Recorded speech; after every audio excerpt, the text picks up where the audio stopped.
السلام علیکم۔ آج کے لیکچر میں ہم شخصیت اس کے اجزائے ترکیبی عناصر کے بارے میں پڑھ رہے ہیں۔ پہلے شخصیت کے مفہوم معنی مفہوم دیکھ لیتے ہیں۔ شخصیت کے بارے میں ہم جانتے ہیں کہ جیسے انگریزی میں لفظ پرسنالٹی استعمال کیا جاتا ہے، جو لاطینی زبان کے لفظ پرسونا سے نکلا ہے۔ پرسونا سے مراد ہے ماسک یا نقلی چہرہ۔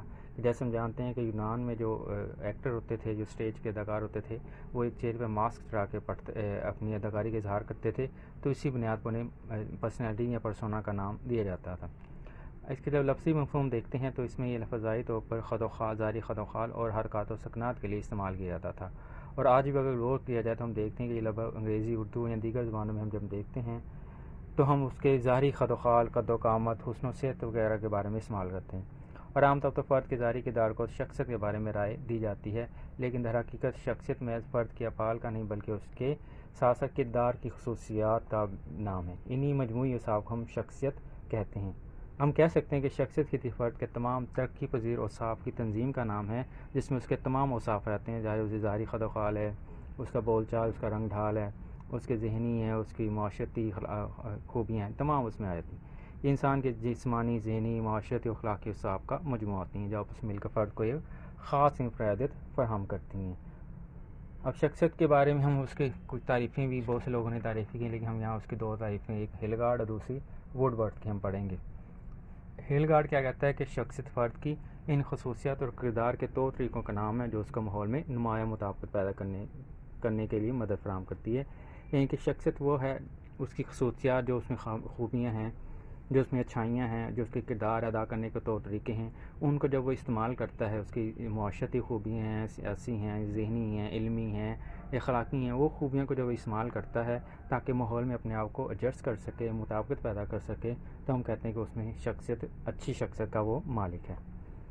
دوسرا ووڈورتھ کیا کہتے ہیں کہ ووڈورتھ کے بارے وہ کہتے ہیں کہ شخصیت انسانی اوصاف کے مجموعے کا نام ہے۔ اوصاف یعنی کہ جو انسان میں خوبیاں موجود ہیں، وہ تمام کا مجموعہ ہم اس کو اس کی شخصیت کہتے ہیں۔ اس کے ذریعے اس کی عادات، دلچسپی اور رویوں اور طرز عمل سے ظاہر ہوتا ہے کہ جب ہم اس کی یہ خوبیاں دیکھتے ہیں تو ان خوبیوں کا اندازہ، اوصاف کا اندازہ ہم کس سے ہوتا ہے؟ اس کی عادات، اس کی دلچسپیاں کیا ہیں، اس کا رویہ کیا ہے، اس کا طرز عمل کیا ہے، یہ ہمیں اس کے شخصیت کے بارے میں بتاتا ہے کہ اس کی یہ خوبیاں اس میں موجود ہیں۔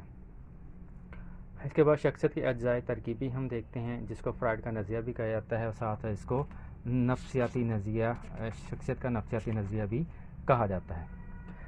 فرائڈ جو کہ یہودی نژاد ایک ماہر نفسیات تھا، سائیکائٹرسٹ تھا، وہ ہٹلر کی جو یہودی نژاد افراد کے خلاف معاشرتی نفرت ہے اس سے بہت زیادہ متنفر تھا۔ اس نے اس کے ذہن پر بہت گہرے اثرات مرتب کیے۔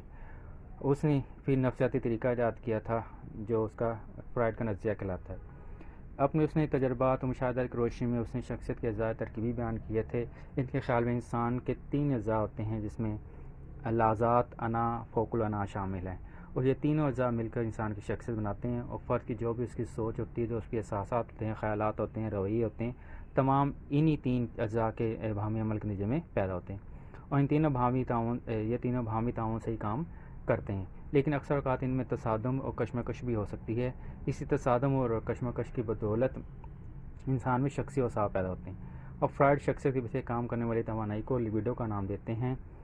یہ پیدائشی جنسی نوعیت کی ہوتی ہے، اور جو شخصیت کی تکمیل کے لیے توانائی فراہم کرتی ہے، اور ذیل میں ہم اس کے تینوں اجزاء کے بارے میں پڑھیں گے۔ شخصیت کے اجزاء یا فرائڈ کے نظریے کے مطابق جو اس کے 3 شخصیت کے اجزاء ہوتے ہیں، اس کے بارے میں ہم دیکھتے ہیں۔ سب سے پہلا جو ہے لازات، جسے ہم لازات کا نام یا ایڈ کا نام دیتے ہیں۔ فرائڈ کے خیال میں لازات ایسی خواہشات کا نام ہے جو فوری تسکین چاہتی ہیں، کہ فوری اپنی خواہشات کو مکمل چاہتے ہیں، جو بھی وہ خواہش کرتی ہے اس کو پورا کرنے کی طلب کرتی ہیں۔ پیدائش کے وقت بچے کی شخصیت صرف لازات پر مشتمل ہوتی ہے، لیبیڈو سے حاصل ہونے والی تمام نفسی توانائی اور ان خواہشات کی تکمیل پر صرف ہوتی ہے۔ فوری تسکین کا اصول اور تکلیف سے بچاؤ لازات کا بنیادی اصول ہوتا ہے، کہ وہ چاہتا ہے کہ جو بھی اس کی خواہش ہے وہ فوراً پوری ہو جائے، اسے تسلی مل جائے، یعنی لازات اپنی خواہشات کی تکمیل کے لیے اصول لذت پر کام کرتی ہے، کہ جو وہ طلب کرتی ہے اسے پورا کرنے کی کوشش کرتی ہے۔ یہ لاشعوری طاقت ہوتی ہے جو خارجی حالات اور اخلاقی اقدار کو نظر انداز کرتے ہوئے ہر حال میں اپنی خواہشات کی تکمیل کے لیے سرگرمی عمل رہتی ہے۔ لازات بھوک، پیاس، جنس، تکلیف سے بچاؤ جیسے محرکات پر مشتمل ہوتی ہے۔ اس کی تسکین کی خاطر کسی قسم کی اخلاقی اور معاشرتی پابندیوں کی پرواہ نہیں کرتی، کہ چاہے وہ جائز ہے، ناجائز ہے، اچھا ہے، برا ہے، اس کو پورا کرنے کی کوشش کرتی ہے۔ مثلا بچے اپنی خواہشات و مقاصد کی تکمیل کے لیے اخلاقی ضابطوں و معاشرتی تقاضوں کو خاطر میں نہیں لاتے، بلکہ تمام افعال اپنی مرضی سے آزادانہ سر انجام دیتے ہیں۔ اس کی بنیادی وجہ یہ ہے کہ ان کا کردار لذات کے زیر اثر ہوتا ہے، اور لذات کا اصول خواہش کی تسکین ہے، چاہے اس کے لیے کوئی بھی طریقہ اختیار کیا، چاہے وہ غلط ہو صحیح ہو، اپنی جو اس کی طلب ہوتی ہے، جو اس کی خواہش ہوتی ہے، اس کو پورا کرنے کی کوشش کرتے ہیں، ہر جائز و ناجائز طریقہ اختیار کرتے ہوئے، چاہے وہ ہماری سماجی اقدار روایت کے مطابق ہے یا اس کے منافی ہے، جو بھی اسے پورا کرنے کی کوشش کرتے ہیں۔ دوسرا اس کا اجزاء ہے انا۔ جسمانی نفسیاتی ضروریات کی تقسیم کے لیے لذات کا اختیار کردہ طریقہ کار اخلاقی و معاشرتی اقدار سے مطابقت تو نہیں رکھتا۔